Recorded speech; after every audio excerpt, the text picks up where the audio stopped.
We've covered a lot of themes this hour, from President Biden's upcoming speech before Congress to his multi-trillion-dollar plans for the US economy to the COVID crisis in India.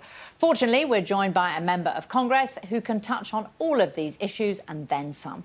Democratic Congressman Raja Krishnamoorthi represents Illinois' 8th District and serves on the Select Subcommittee on the coronavirus crisis. He is with us.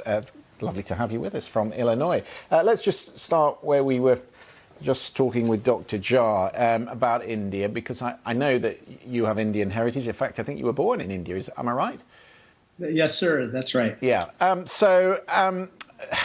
Do you think the US government has done enough so far to support the international effort to help the Indian government? I think they've made a good start, but we need to do a lot more. I'm glad that they listened to my call on Saturday to release AstraZeneca vaccines, which we are not going to use, by the way, for the purpose of helping hard-hit countries like India, Argentina, Brazil, and other places. But now we have to execute promptly. Otherwise, we're not going to be able to save as many lives as we would otherwise do. Obviously, there's been a lot of criticism, you will have heard it on the American networks today, of the Indian government on whether they were prepared for this, whether they've done enough to stop the campaigning and the coming together of big groups of people in India. And now we've got reports that they're removing tweets that are critical of the government. What do you make of all that?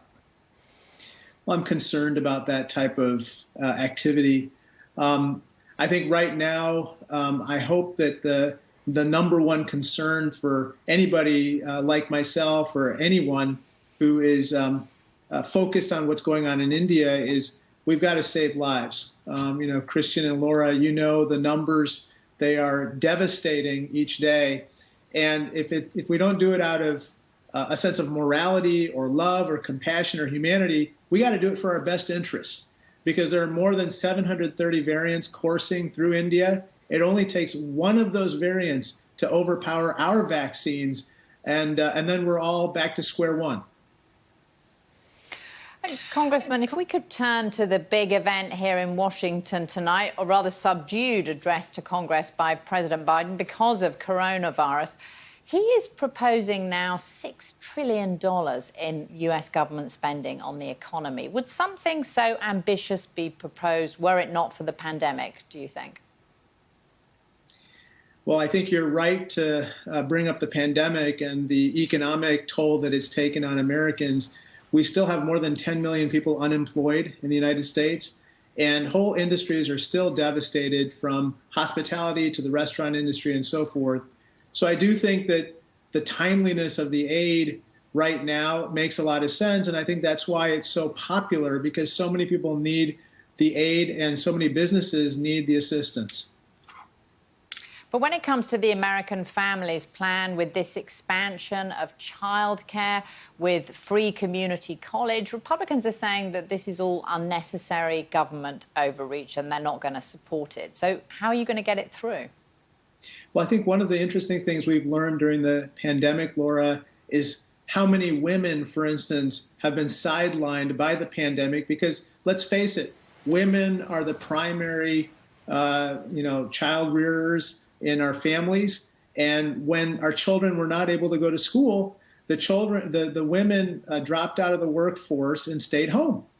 And what we've learned is that obviously hurts women professionally, but it hurts our economy when, virtually 50% of the population is affected in some way, shape, or form in this way, either as caregivers for their parents or caregivers for their children.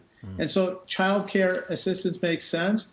And some of these other parts also make sense, because remember, so many people are going to need to be upskilled. They're going to need a good quality post-secondary education in community colleges, because the jobs that they had before the pandemic may not exist coming out of the pandemic. Yeah. We should point out that there'll be two women on stage tonight behind Joe Biden, both of them from California, the Speaker and the Vice President, which is good to see.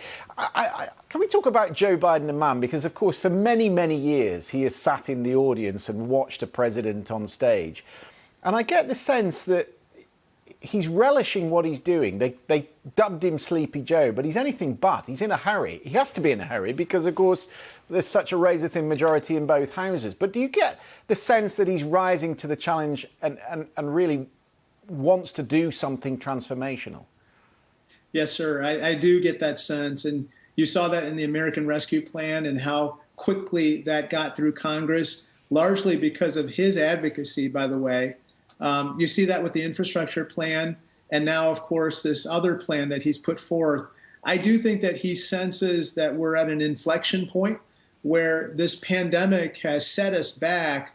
But as we build on the momentum of the vaccinations that are growing day by day, we are either going to spring out of this with the economy roaring back, or we're not, and a whole set of people in this population are going to be lagging behind. And I think he really wants to make sure that everyone can participate in our prosperity going forward. Congressman, lovely to talk to you. Do come on the programme again. Thank you. Thank you so Thanks. much. All the